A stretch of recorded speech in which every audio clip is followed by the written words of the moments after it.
Every aggressive impulse triggers a 0.3-second neural override, where your prefrontal cortex actively resists you.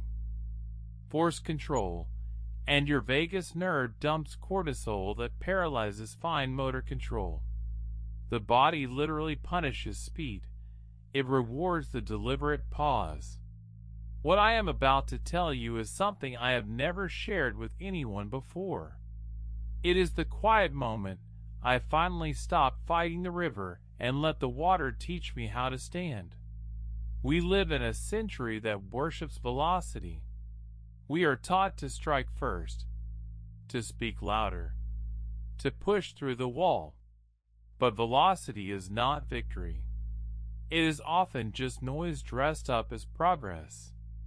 I once believed that force was the only language the world understood. I built my entire career on that assumption. I chased deadlines like a wolf chasing shadows across a winter field. I answered messages before they cooled. I raised my voice when silence would have worked better. I thought I was leading. I was actually just running from stillness. And I broke things. Not with my hands. With my presence. I shattered quiet trust. I exhausted my own reserves. I left a trail of fractured moments behind me. We will return to that fracture soon, because it holds the exact shape of the answer you are looking for. For now, understand this simple truth. The world does not bend for the loudest. It yields to the steady. It yields to the ones who wait. Let us travel back to a Roman winter. The year is 170. Marcus Aurelius sits in a stone tent on the Danube frontier. Outside, the wind cuts through leather cloaks. Inside, a general screams about a supply line collapse. The troops are restless. The enemy presses closer. The general demands immediate action. He wants to march. He wants to strike. Marcus listens. He does not raise his voice. He watches the general pace like a caged animal. Marcus writes in his private journal later that evening. He notes how anger is a form of blindness, how haste is a thief of judgment. He orders the general to sit. He orders the camp to wait 3 days. 3 days of stillness while the enemy grows impatient. 3 days of watching the river. On the 4th morning, the enemy attacks prematurely.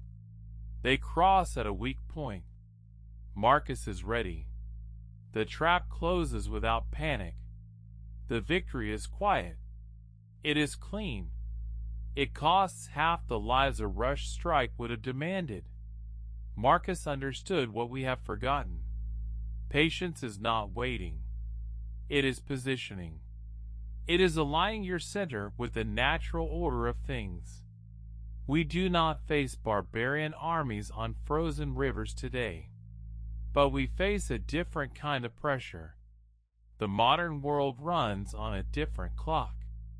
It pulses with notifications. It demands instant replies. It measures your worth by your speed. You feel it when your phone vibrates at midnight. You feel it when a colleague challenges you at a meeting and your chest tightens. You feel it when you read a comment that completely misses your point. Your instinct is to fire back, to defend, to move fast. This is where the trap snaps shut. Aggression feels like strength. It is actually weakness disguised as momentum. When you react, you surrender your center. You become a leaf caught in a sudden gust. You spin. You break. You exhaust your reserves. The algorithm rewards your reaction. It feeds on your friction. It sells your outrage to strangers. But you are not here to feed the machine. You are here to master yourself. We will pause here for a moment. Look at your own week. Think of the last time you spoke before you thought. Think of the message you sent that you could not take back. Think of the door you closed with too much force. Which of these patterns feels most familiar to you right now? The urge to fix everything immediately. The habit of defending your territory. The silent panic of falling behind. Tell yourself the truth. One of them runs your days. Now watch what happens when you stop. When you remove your foot from the gas. When you let the moment breathe. The world does not punish the patient. It rewards them. Slowly. Quietly. Completely.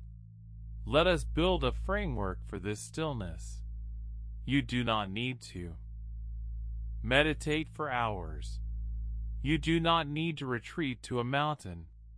You only need a single pause. Here is the first tool. The 3-breath threshold. When the impulse hits, when the heat rises in your throat, you take 1 breath.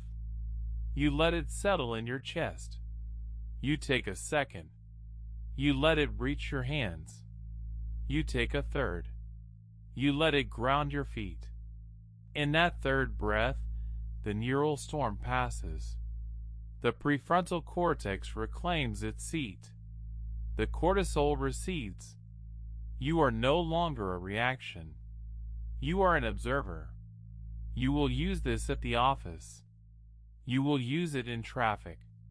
You will use it when the person you love says the exact wrong thing. The world will test you. It will keep testing you. That is how you know it is working.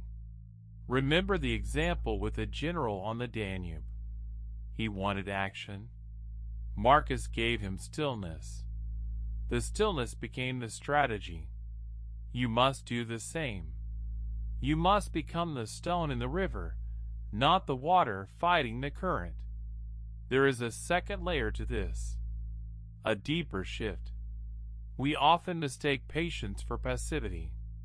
This is the great error. Passivity yields. Patience prepares. When you wait, you are gathering intelligence. You are reading the room. You are mapping the terrain. You are letting the other side reveal its weakness. You are letting the situation clarify itself. Think of the architect who does not rush the foundation. Think of the farmer who does not pull the seed from the soil to check its growth.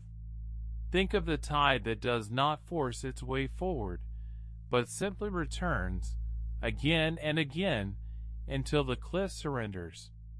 Aggression is a sprint. Patience is a siege. The world is built by those who lay bricks daily, not by those who throw stones. Here is your second practice for this week. The 24-hour rule. When you feel the urge to make a final decision in anger or excitement, you wait 1 full day. You write the thought down. You leave it on paper. You return to it when the light is different. You will find that 90% of your urgency was just fear wearing a mask. The remaining 10% will still be there, but it will be clear. It will be yours. We have arrived at the insight I promised at the beginning, the one I kept from you until now. Aggression does not fail because it is immoral. It fails because it is inefficient. It burns energy you cannot afford to lose. It blinds you to the details that actually matter. It makes you predictable. Patience is not a moral virtue. It is a structural advantage. It aligns you with the natural rhythm of things. When you stop pushing, you start flowing. When you stop forcing, you start seeing. The doors that seemed locked open because you finally noticed the latch. The people who seemed distant lean in because you finally stopped demanding. The projects that stalled advance because you finally removed the friction. The world rewards patience not out of kindness, but out of physics. It responds to wait. to consistency, to quiet presence. You are not here to conquer the moment. You are here to inhabit it, to let it settle, to let it speak. Let us speak plainly about the common mistake. You will try this. You will pause. You will breathe. And you will wait for the world to change. It will not. The world will remain loud. It will remain impatient. It will keep pushing. Your job is not to change the noise. Your job is to change your relationship to it. You become the quiet sinner, the still point, the one who does not flinch when the storm passes through. Do not confuse silence with surrender. Silence is the space where wisdom forms. It is the gap between stimulus and response. It is where you choose your shape. You will feel the old urge. You will feel the heat. You will feel the pull to react. Let it rise. Let it crest. Let it pass. You are not weak for waiting. You are disciplined. You are not slow. You are deliberate. The years will pass. The noise will fade. What remains will be the work you did without hurry, the trust you built without force, the peace you kept when everything else demanded your speed. The river does not argue with the rock. It simply flows. And in the end, it wears the stone down to glass. You do not need to be louder. You only need to be longer. Stay still. Let the current carry what it must. The rest will hold.